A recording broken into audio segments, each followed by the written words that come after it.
Hey everyone, I figured today I would do a video updating the progress on the 830.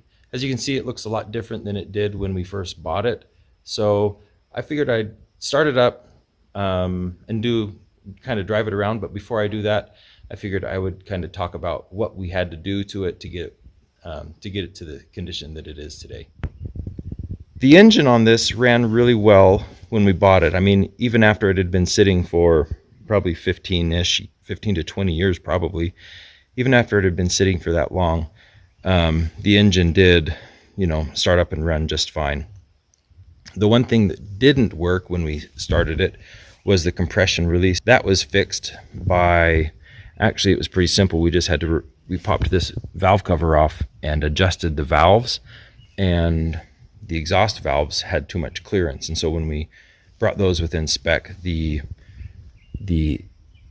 compression release ended up working just fine.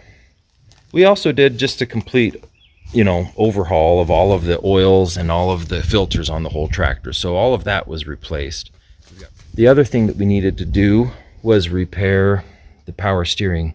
The power steering was not working, and when you would start it, the seals, the way this steering works is there's a vertical shaft that goes from the top all the way down, and it comes out the bottom here. And this is your power steering. This is your steering shaft, and it comes out here and it goes out to the front, steering assembly.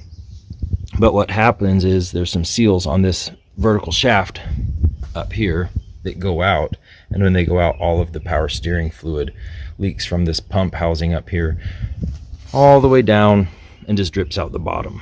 And so to fix that, you've got to take this whole steering pump assembly, or power steering pump assembly, apart and replace a couple of O-rings and things like that. So it's not an expensive fix, but it is, you've got to tear some stuff apart pretty well.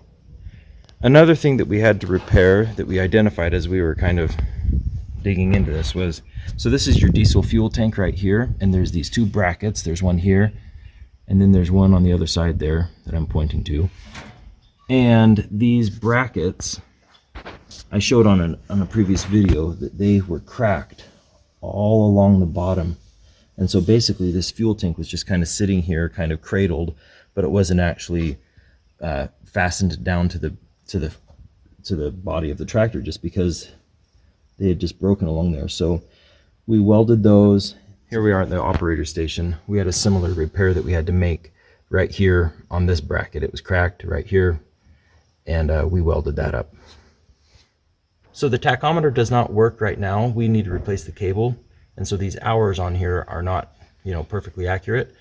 But this is, we believe, the original tachometer. If you buy a reproduction one, then it doesn't have just this 550 PTO range. It has two lines. It has a 550 PTO range, and then it has a 1000 PTO range. And obviously this tractor never came with a 1000 PTO, and so this is the original, we believe. We did replace the tires. These are a set of used tires that we bought, and we put these on. We put a new set of wheel weights on right here, and I think that might be pretty much it. Obviously we also cleaned, when I say we, my dad did all this all winter long. He did all of the cleaning and all of the painting on this, and so this is how it stands today.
I don't know if you can tell on camera, but this is actually just a pretty steep little hill, so it just chugs right up that, no problem.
Well, there you go. There you have it.